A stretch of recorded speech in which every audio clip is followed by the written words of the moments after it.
A very warm welcome to BNSN and quickly take you through the game and in fact the rules of the game. Our three market experts have been given a notional amount of 5 lakh rupees each.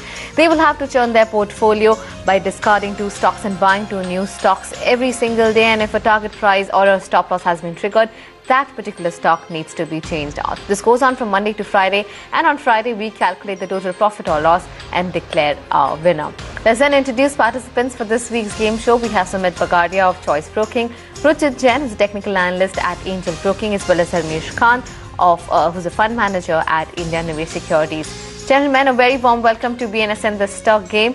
Sumit, let's first start discussing your portfolio, and if you could tell us which are the stocks that you have and that you're betting on for today. Well, SDFC looks good on charts. We are expecting an upside move in SDFC, especially for a day trader. I think 1240 would be the target on charts, so one can initiate long position at CMP with a trading stop loss to be placed at 1190 on lower side, 1190 on lower side for the initial target of 1240. And if 1240 is taken away, then a further upside rally can be seen till 1280 rupees in next couple of days. Well, the second stock for the day is C8. C8 looks weak on charts. I think in next 1 or 2 days we can see small correction in C8 in which it can come down till 1010, and if 1010 is taken away, then a further sell-off can be seen till 970 levels. So probably for intraday, for a trading perspective, I think one can initiate sell position at CMP with a trading stop loss to be placed at 1070 rupees on higher side for the initial target of 1010 rupees. Well, the third stock for the day is PNB. Well, Punjab National Bank looks good on charts.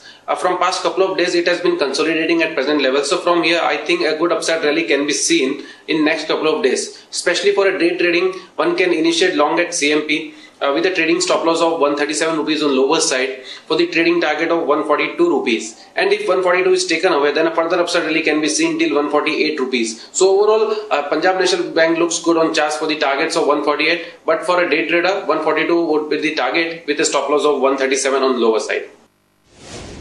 Well, the fourth stock for the day is Kotak Bank. The Kotak Bank looks good on charts. From past couple of days, it has also been consolidating at the present price in a range of 10 rupees. And from CMP, we feel that it can give an upside move of 20 to 30 rupees in next couple of days. But for intraday, one can initiate long position at CMP for a target of 694 rupees with a stop loss to be placed at 675 rupees on lower side.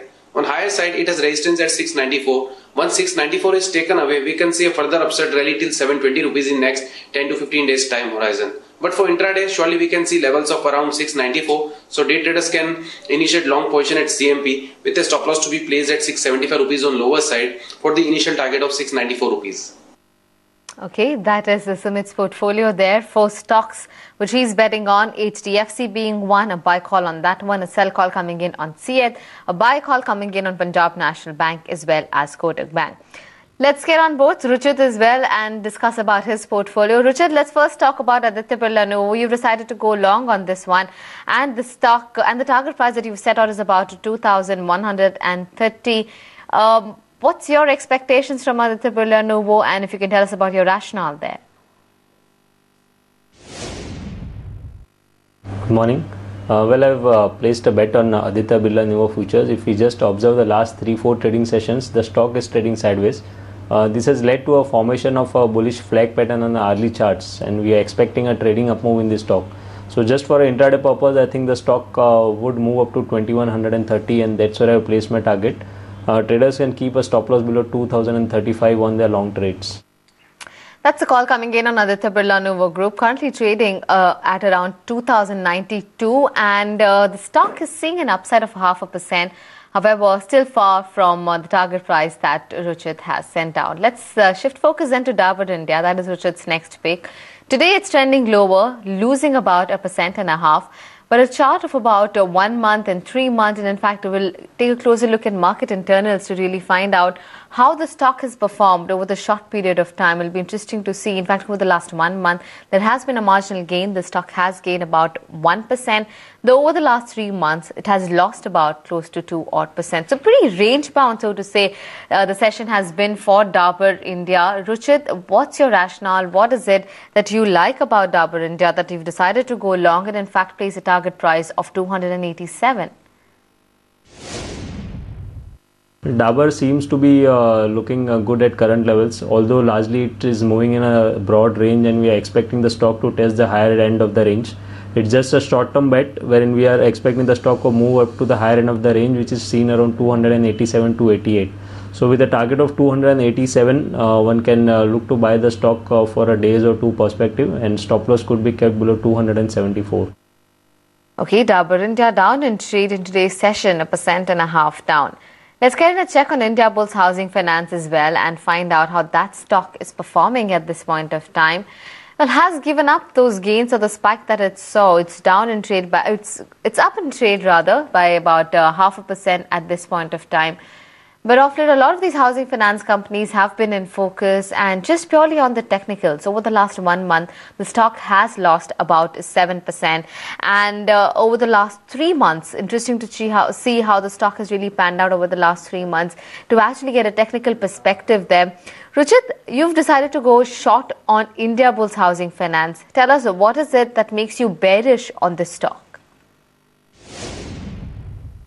I have a sell in Indiabulls Housing Finance because we have seen that recently last week the stock has given a breakdown from its trendline support. We have seen a pullback again up to the trendline support where the stock is taking resistance, and we are expecting the resumption of the down move from current levels. So going ahead, the risk reward is quite favorable at current levels to go short in the stock. One can go short with the stop loss placed above 700. Although from a game show perspective, I have placed a target of 653, but I think the stock could fall further from those levels up to 630 next maybe 1 or 2 weeks. That's a call coming in on Indiabulls Housing Finance on the technicals, which is not too impressed. The stock has placed a sell call on this one. The today is holding out, gaining about 0.5%. Let's shift focus then to Engineers India Future. Ruchit has decided to go long on this one with a target price of 226. In today's session, the stock is doing extremely well. 3% of an uptick coming in there, 6 points added to its gains. But over the last 1 month, let's get in a check on that as well and how the stock has actually performed over the last 1 month. For Ruchit to actually go long on this one and purely on the charts, Ruchit, what is it that you like as far as this stock is concerned? That is Engineers India Futures. What is it that you like as far as the technicals go? Engineers India seems to be making this higher top, higher bottom formation now. We have seen a consolidation zone after which the stock has given a breakout, and one thing which has been noted is that in the recent past the up move has been with good volumes. So hence I think the near term perspective is bullish for this stock. On the higher side, the stock could move up to 226 and beyond. I have placed my target around 226, and one can trade longs on every dips with a stop loss placed below 212. Okay, that's the call coming in on Engineers India. Target price has been achieved for Ruchit. Let's get a check on Dharmesh Khan's portfolio as well. 4 stocks, he's decided to go long on all 4, starting off with the IndusInd Bank. A buy call at that target price of about 960. He also likes Axis Bank. He's decided to retain that one with the target price of 520. Syntex India is his third buy call with the target price of 109, and SBI Futures, again a buy call on that one with a target price of 260. Let's quickly get in a calculator check and find out how each of our experts are faring on the final day of the stock game. Starting off with Sumit's portfolio. Now he has decided to go buy on 3 stocks and sell on 1, but good going, all the 4 stocks in the green. In fact, overall portfolio giving him good gains of about 9,400 rupees. Let's get in a check on Ruchit's portfolio as well. He's decided to go long on 3 stocks and short on Indiabulls Housing Finance. Well, 2 stocks not working in his favor and 2 giving him good returns. Engineers India, clearly a star performer there. Overall portfolio giving him gains of good 18,000 rupees. Finally, let's get in a check on Dharmesh Khan's portfolio as well. 4 buy calls coming in there. IndusInd Bank as well as Syntex Industries, a spot of a bother there. Overall portfolio, 3.5% of an uptick coming in, is currently making 17,000 rupees. With that, would like to thank each of our experts for taking time out and sharing their portfolios with us on BNS and the stock game. And we've completely run out of time on the stock game. But before we do that, let's quickly take a look at those important flashes coming on your screen about Chinese markets having an impact there, and clearly a downslide that we are seeing for the China markets there. A good 400 points shaved off As far as the Hang Seng is concerned, Shanghai Composite down in trade by about 4.5%. We have seen the Chinese markets being extremely volatile, but this move clearly comes after some time. And Ajay, I would like to get in more details as to why are we seeing this kind of a nosedive for the Chinese markets? Well, Kamya, a combination of factors is leading to pressure as far as Asian markets go, and particularly China and Hang Seng indices are taking it on the chin today. Of course, the dollar index is heading or almost hovering around the 100 mark, which is keeping Asian currencies under check, including our own country. But China in particularly is trading under pressure and it's cracking as we speak because of some of the largest brokerages in China have disclosed that they have been commissioned regulatory probe. That has actually caused a lot of nervousness among traders. Not only that, another reason is that the indicator of industrial profitability has again showed that the reading is very low. So these combination of factors is taking it on the chin. Remember, in August actually there was the first time the scare had actually erupted because we fell almost 26% from the recent highs as far as Chinese market go when the yuan devaluation happened. Since then, the Chinese market was crawling back to normalcy and had rebound almost 25% from August lows. But now this is the biggest knock coming in past couple of weeks on the back of combination of these factors which I spoke about. And this is causing some amount of nervousness here in India as well. Okay, Ajay, thanks very much for getting us those details and key factors that are actually having an impact on the Chinese markets there. Shanghai down in trade by more than 4%.